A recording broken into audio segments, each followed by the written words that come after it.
What's up, everybody? Mount Vernon Kid here with the Opinion Spot. How's everybody doing out there? Hope everybody is well on their end. And as promised, like I said, to finish off with the ladies, I'll give you my top 10 villainous list, like I did for my top 10 male villains. Now, we all love a good bad girl. We like the bad girls. We know you do. In some part of our minds, we all want a bad girl, or maybe a girl that has a little bit of that incest of bad in them. I'd be lying to you if I said I didn't. But with the Marvel heroines and the DC heroines, you know, a lot of them got some great. Both these two publications both have some great villainous as well. So I think we're gonna start, you know, as usual, and go backwards up to number 1 countdown. And for number 10 on my list, I think we're gonna start off with someone fairly new, but she's up there. She has made my list because she's just that real and that cool to me. And that's Lady Bullseye. Now, Lady Bullseye has only been in about maybe 18 issues of Daredevil, but she has established herself as one of those true players in the Daredevil universe. She only met the original Bullseye once, where she was a sex slave in a sex brothel for the Yakuza. But she works with the Hand, and she is literally mowing down some serious players. And not to mention, she's gone head to head with Matt Murdock, old Double D himself, and has lived to tell about it. She and the Hand have some kind of plans with some of the great fighters of the Marvel Universe. For example, Danny Rad, Iron Fist, White Tiger, Shang-Chi, Wolverine is up there on that list. And she has literally taken out a couple. She's taken out White Tiger, the current White Tiger, Miss Del Toro. She's taken her out, but she made my list, even though she's fairly new. But she is definitely one of those players to definitely look out for. Okay. As for my number 9, my 9th pick on my list has got to be Killer Frost. Now, Killer Frost. Now, some may say, "Oh, I've heard about her." Oh, isn't that ice chick that's in Justice League, the Unlimited cartoon? Yes. But if you don't know about her, I urge you to go out and do your research, pick up issues that she's been in. She's a very, very interesting character. She first appeared in Firestorm, the Nuclear Man #3, and but there's been 2 individuals have held that mantle. The first Killer Frost was known as Dr. Crystal Frost. And then later on, her colleague, her friend, Louise Lincoln took over. And Killer Frost is just as deadly. She's deadly, dangerous as her friend Crystal Frost is. The current Killer Frost is. She is bad to the bone, and in my eyes, anytime I'm reading a book with Killer Frost in it, she makes me wonder what would happen if Iceman flipped out, went crazy and psychotic, and started using his full ice powers to the fullest, like Killer Frost does. That's how bad she is. She's just up there. It's just like, wow. But I always like a villain that has ice powers, because they're unpredictable. You don't know what they're capable of doing. How far can they push their abilities?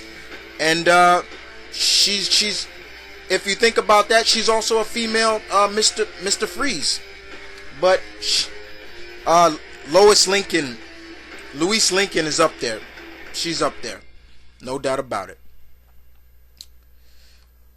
As for number 8 on my list, that title goes to none other than Typhoid Mary. Now, once again, this is another character maybe not too many people know about. Typhoid Mary is a complete deranged psychopath. Okay, let's put it like that. She's another one of those bad girls that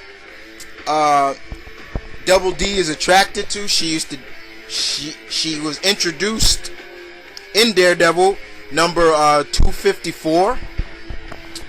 At first she was just a if I remember correctly, her origin, she worked at a brothel, actually. And she was accidentally knocked through a window during some time, and she started possessing. She developed dissociated identity disorder, but she had multiple personalities, and supposedly she developed 3 of them. The first one is timid Mary Walker. That's her identity, of course. And then she has the lustful Typhoid. Okay, and then she has the vicious Bloody Mary. Now, you probably heard of Bloody Mary from her days tackling Spider-Man. And then there's a 4th persona that we know about, and now that's known as Mutant X, where she has Mutant Zero, where she is able to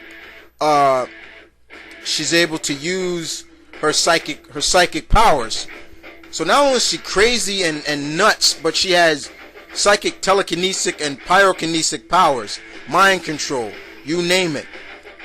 But Typhoid Mary is just deadly. She's another one of those individuals that's just bad to the bone and deadly. I do urge a lot of people to go research her, and you'll get the backstory and everything about her, and you'll love her. In my book, you'll love her. I recommend Typhoid Mary. Okay. Now, number 7 on my list goes to none other than the sister of Starfire, Blackfire. That's right, Blackfire. Now, if you ever had a sister growing up that you always thought she was just evil and dark incarnate, and always thought she was possessed, or she just was just bad, she never jealousy and all that, then you're looking at you're definitely looking at Blackfire. I love when her and her sister go at it.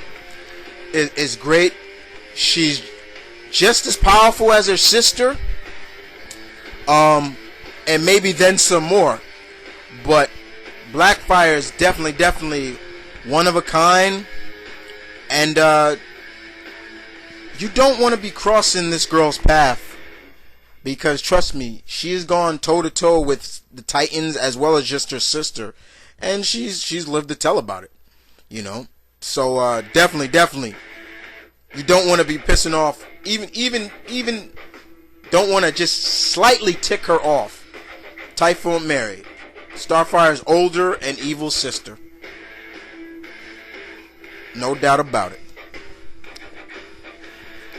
Okay, number 6 on my list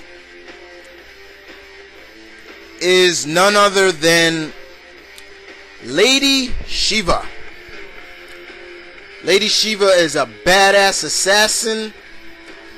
She is the mother of Cassandra Cain, who once was the fourth person to don Batgirl. She is also one of Tim Drake's mentors at one time.